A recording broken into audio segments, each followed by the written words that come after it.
Мы с вами находимся в Стамбуле, некогда носившем имя Константинополя. Этот город был основан в IV веке императором Константином Великим. По рождению Константин был язычником. Принятие христианства было для него не только духовным, но и политическим выбором. По-видимому, он угадал в христианстве ту духовную и нравственную силу, которая способна сплотить население Великой империи.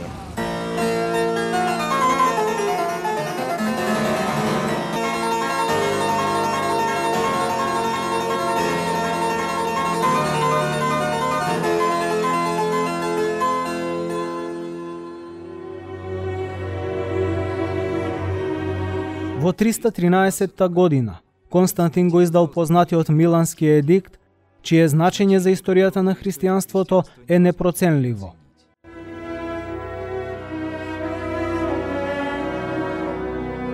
Прв пат поречиси 3 векови прогонства. Црквата добила право на легално постоење и јавно исповедање на својата вера. Право на стекнување имот, градење храмови, добротворна и просветителна дејност. Богословието почнало да се развива, а исто така и црковната уметност. Но истовремено започнал и период на жестока борба со ереси и расколи,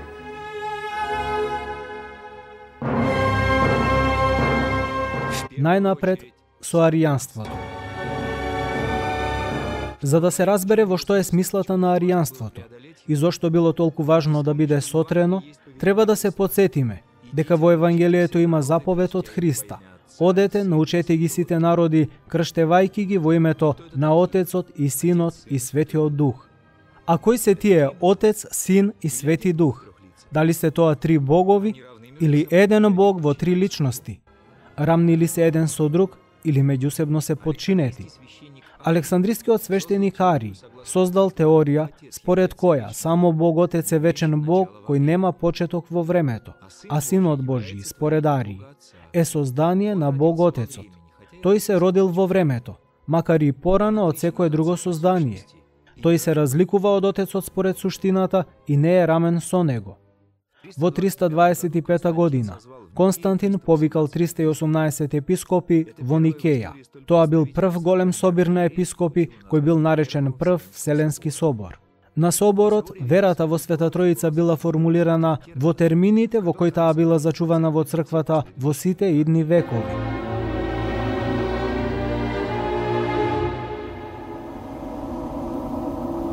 Синот Божји е рамен на Бог Отецот. Тој таинствено е роден вон времено и со Отецот има еднаква суштина.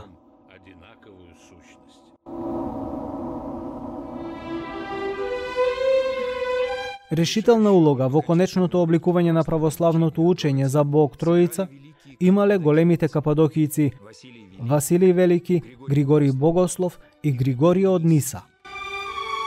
За означување на личностите на Света Троица, тие го употребувале терминот ипостас. Тие исповедале дека Бог е еден според суштината, но еден во 3 ипостаси. Отецот, Синот и Светиот Дух се 3 целосни личности, персони, од кои не само што секоја има целосно битие, туку е и целосен Бог. Отецот е Бог, а не 1/3 од Бога. Истото важи и за Синот.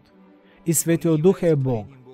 Отецот не го створил Светиот Дух, туку Светиот Дух на таинствен начин предвечно од него исходи. Но Отецот, Синот и Светиот Дух заедно не се 3 богови, туку еден Бог. Тоа особено го истакнале отците на Вториот Вселенски собор, кој се одржал 381 година во Константинопол.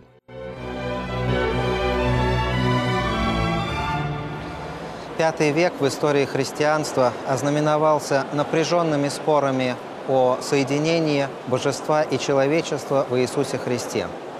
В нашем первом фильме мы говорили о том, что в Евангелии Иисус Христос представлен одновременно как Бог и человек. Но был ли Он полноценным Богом и полноценным человеком? Или при соединении двух природ одна из них умалилась? Может быть, Бог лишь принял на себя образ человека в педагогических целях? И когда Иисус Христос страдал на кресте, были ли его страдания настоящими или призрачными? Ведь Бог не может страдать. А может быть, у него было только человеческое тело, а дух и душа божественные?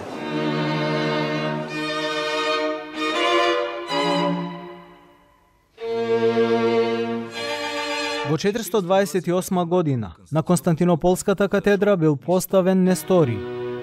Тој разликувал два поима: предвечен Бог Син кој е рамен на Бог Отецот и обичен човек Исус Христос кој се родил во времето и кој не може да биде рамен на Бог Отецот. Според неговото учење, човекот Исус го примил на себе Бог Син. Синот Божи живеел во човекот Исус како во храм, бил облечен во него како во облека, обвивка.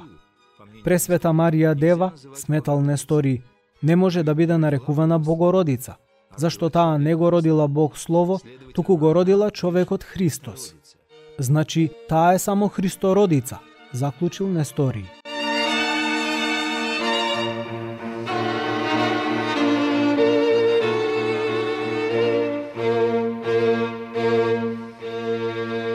Против таа ерес настапил Кирил Александрийски. Безпочетното слово е иста личност со Исус кој се родил од Дева. И не може да се говори за Словото и за Исус како за две различни личности. Тоа учење било потврдено на Третиот Вселенски собор во Ефес 431 година.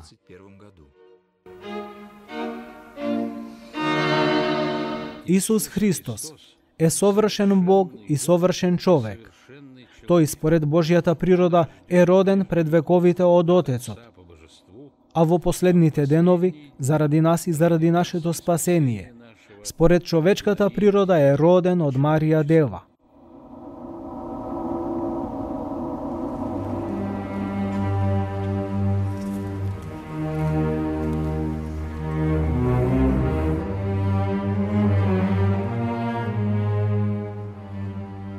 Во 40-тите години од 5 век се проширило монофизитството.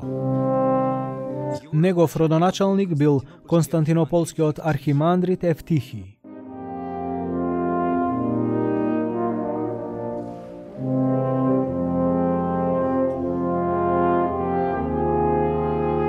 Тој тврдел дека божествената природа целосно ја проголтала човечката природа во Исус Христос. Според тоа толкување, излегувало дека Христос е целосен Бог, но не целосен човек. Сите негови страдања би биле привидни, каков што би бил и неговиот човечки изглед.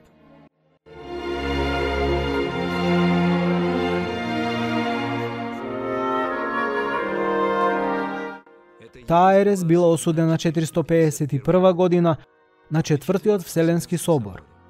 630 епископи прогласиле: сите ние едногласно учиме да се исповеда едниот и ист Син Господ наш Исус Христос, како совршен според Божеството и совршен според човештвото, вистински Бог и вистински човек, неразсекуван или неразделуван на две лица, туку еден и ист Син и единороден Бог Слово, Господ Исус Христос.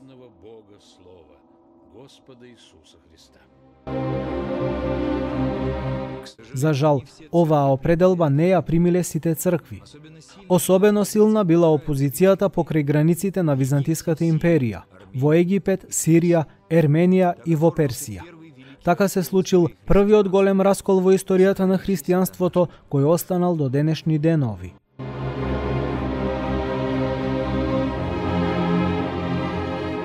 Сите вселенски собори биле одржани на христијанскиот исток. Во нивното свикување и организирање важна улога имале императорите. Некои императори лично учествувале во седниците на соборите или дури го определувале дневниот ред. Примером императора Богослова, вошедшего не только в светскую, но и в церковную историю Византии, был Юстиниан. Этот выдающийся правитель, в 536 году изгнавший из Рима остготов, и в последний раз в истории, восстановивший политическое единство Римской империи, стремился восстановить и ее религиозное единство.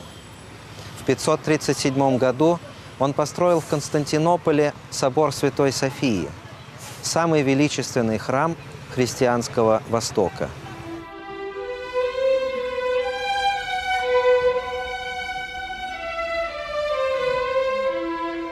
Јустинијан иницирал ревизија на црковниот однос кон некои богослови, чие наследство било спорно. Во 553 година во Константинопол го свикал Петтиот Вселенски собор, на кој творбите од тие богослови биле осудени. Еден од богословите бил Ориген, голем богослов од 3 век. Многумина го нарекуваат основач на богословието, но и неговите грешки ги сметаат за големи и за ерес. Јустинијан влегол во историјата на црквата како благочестив цар кој се стремал да го оствари идеалот на симфонија меѓу државата и црквата. Тој велел дека свештенството и царството се две најголеми добра што Бог ги востановил и меѓу нив мора да има единство и соработка. Својата мисија како император ја гледал во грижата за чување на догматите и единството на црквата, а мисијата на црквата во тоа да го насочува општествениот живот по богоугодни патишта.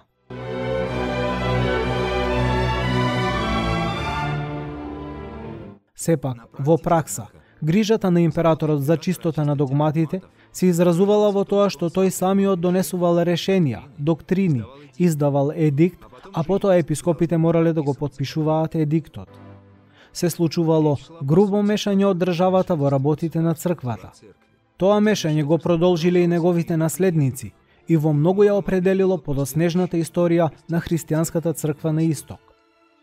Нов бран од спорови се кренал во 6 век, кога некои богослови почнале да учат дека во Христа треба да се исповедаат две природи, но не како да се самостојни, туку како да имаат една волја. Според нивните зборови, божествената волја на Христос целосно ја проголтала неговата човечка волја. Тој немал слободни дејства. Главен борец против таа ерес станал константинополскиот монах преподобен Максим Исповедник. Тој велел дека Христос имал целосна човечка волја и таа била во хармонија со божествената волја. Тоа се гледа и во Гециманиската молитва на Спасителот. Оче мој, ако е можно, нека ме одмине оваа чаша. Но нека биде не како што сакам јас, туку како што сакаш ти. Заради своето исповедање на верата, Максим бил сурово казнет. Му биле отсечени јазикот и десната рака. Тој умрел во прогонство, но Шестиот Вселенски собор, одржан во 680 година, целосно го потврдил неговото учење. Денес црквата го слави како голем богослов и светител.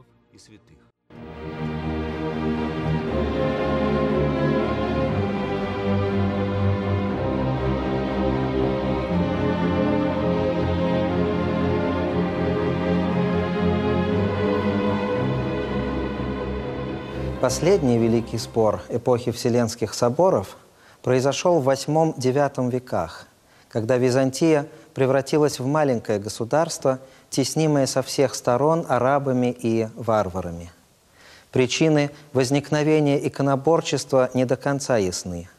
Возможно, оно вдохновлялось набиравшим силу исламом, в котором запрещены изображения людей и допускаются только орнаментальные изображения.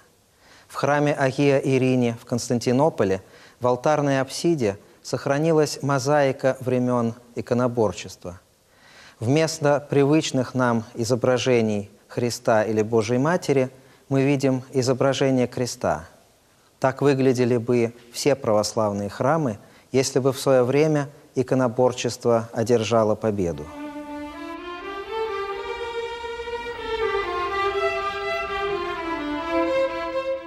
Неприфаќањето на икони на Христос, иконоборците го објаснуваат со тоа што Христос истовремено е Бог и човек, а на икона може да се представи само неговата човечка природа. Тие биле и против иконите на Пресвета Богородица и на светителите и против почитување на свети мошти. Истакнат противник на иконоборството бил Свети Јован Дамаскин. Тој велел дека во Стариот Завет не било дозволено да се изобразува Бог, бидејќи Бог бил невидлив. Но кога Бог примил човечко тело, тој може и мора да биде изобразуван. Поклонувањето пред икони нема ништо заедничко со идолопоклонството. Пред материјалната икона се поклонуваме, но почитта преминува кон нематеријалната првоикона, тоест кон Господа, кому треба да му се оддава богослужбено почитување.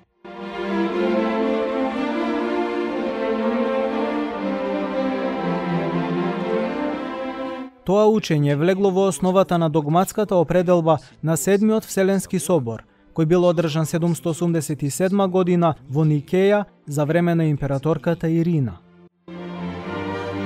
Соборот утврдил да се поставуваат во светите Божии цркви, на светите садови и облеки, над зидови и на штици, во домовите и на патиштата, чесните и свети икони насликани со бои и изработени од каменчиња или од друг материјал, иконите на Господ Бог и Спасител наш Исус Христос или на непорочната владичица наша Пресвета Богородица или на чесните ангели и на сите свети и преподобни мажи. Зашто колку почесто ги гледаме преку ликовите на иконите, толку почесто созерцувајќи ги, ние сме поттикнувани да се подсетуваме и да го љубиме прволикот. Победата на црквата над иконоборството придонела за ново процветување на уметноста. Со удвоена сила, иконописците кои биле во стегите на забрани и смееле да сликаат само растителни и животински мотиви, се зазеле за востановување на светите икони.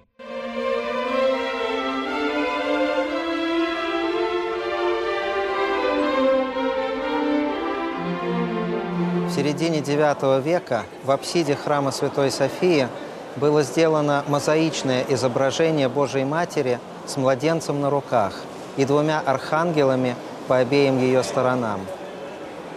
Мозаика была снабжена надписью, в настоящее время почти полностью утраченной.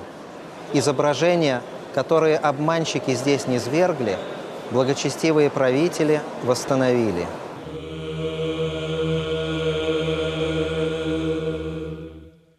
Иконата на Пресвета Богородица, заедно со иконата на Христос Седржителот, го зазеле централното место во програмата на иконописот на храмовите по иконоборечкиот период.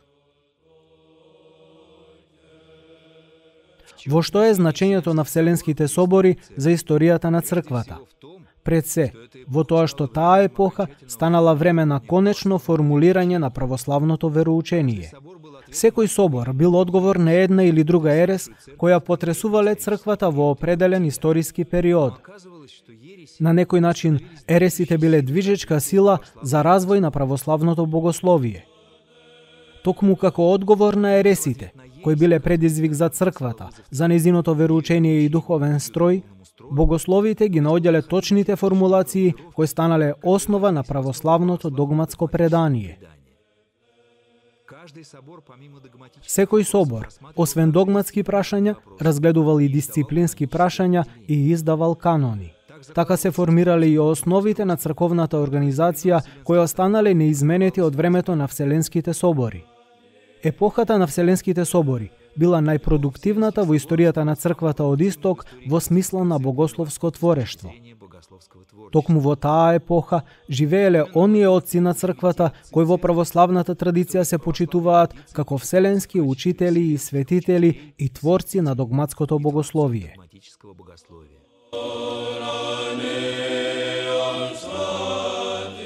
На крајот, епохата на Вселенските собори била обележана со развој на монаштвото, кое имало огромно влијание на целото духовно устројство на православната црква. Во времето на цар Константин, по периодот на прогонствата и откако црквата станала организација која ги користела сите добра на цивилизацијата, монаштвото доживеало бурен развој. В Палестине, Египте и Сирии IV-V веков монашество существовало трех родов – общежительное, отшельническое и скитское. Монахи общежительных монастырей жили большими группами, по 100 и более человек. Отшельники жили поодиночке. Монахи скитов по 2-3 человека. непригодную для жизни, безводную и жаркую пустыню, где температура воздуха нередко достигает 40 или 50 градусов, монахи превратили в город со своей системой водоснабжения и жизнеобеспечения. Еден од големите отшелници е преподобен Антоний. Тој живеел во Египет на крајот од 3-тиот и почетокот од 4-тиот век. Во младоста, в црква ги слушнал Христовите зборови. Ако сакаш да бидеш совршен, оди, продај го својот имот и раздај на сиромаси и ќе имаш ризница на небото. Па дојди и оди по мене. Од Евангелието според Матеј. Вдахновен од тие зборови, Антоний го раздал имотот и почнал да живее аскетски. Прво дома, а потоа во пустината, каде останал сам 20 години. Кога дознале за Свети Антоний, кај него почнале да доаѓаат ученици. Прво неколкумина, потоа десетици, стотици и илјадници луѓе. Ако во 4-тиот век монаштвото започнало како облик на заминување од светот, подоцна монасите почнале да се враќаат во светот и да се населуваат во градските подрачја. Тоа била своевидна монашка мисија во светот, чиј резултат била постепената христијанизација на светот. Монашките идеали проникнувале широки слоеви од византиското општество. Манастирите станале крупни мисионерски и просветителски центри. Манастирската богослужба ја посетувале луѓе од светот. Така монасите започнале духовно да раководат и луѓе кои не живеат во манастир. Имале блиски и постојани контакти со градскиот живот, некого посетувале, некого примале.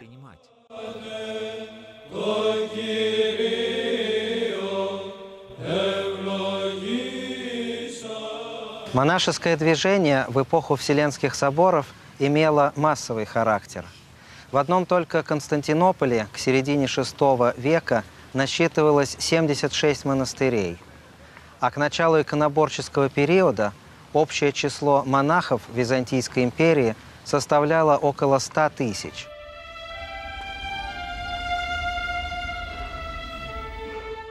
Еден од најпознатите манастири во Константинопол бил Студитскиот манастир. Тој имал широка просветителска дејност. Имал најбогата библиотека и скриптории во кои голем број монаси се занимавале со систематско препишување книги. По иконоборечкиот период завршило преобликувањето на источното монаштво од спонтано движење на ревнители за духовен подвиг во посебен институт на црквата. Од тогаш до денес, монаштвото има водечка улога во православната црква. Ако обидите на државата да ја потчинат црковната иерархија, во многу случаи биле успешни. Обидите на императорите да го потчинат и да го вклучат монаштвото во општата социјална и политичка структура на државата, останале напразни. Затоа пак, монаштвото успеало во текот на многу векови да ја потчини христијанската црква на исток. Монашките богослужби постепено ги истиснуваат од употреба парохиските богослужбени типици, тоест устави. Монашката аскеза е во основата на црковните установи за постот. Во рацете на монасите се концентрира духовната просвета, монаси стануваат духовници на христијани во светот. В отличие от Латинского Запада, где монашеские ордена были независимы от местных архиереев, в Византии монастыри подчинялись епископам. Однако сами епископы были монахами, и на руководящие должности в епархии нередко возводились монашествующие. Такая практика сохраняется во многих православных церквах до сего дня. Ибо, по словам преподобного Феодора Студита, монахи – это нервы и опора церкви, соль земли и свет миру.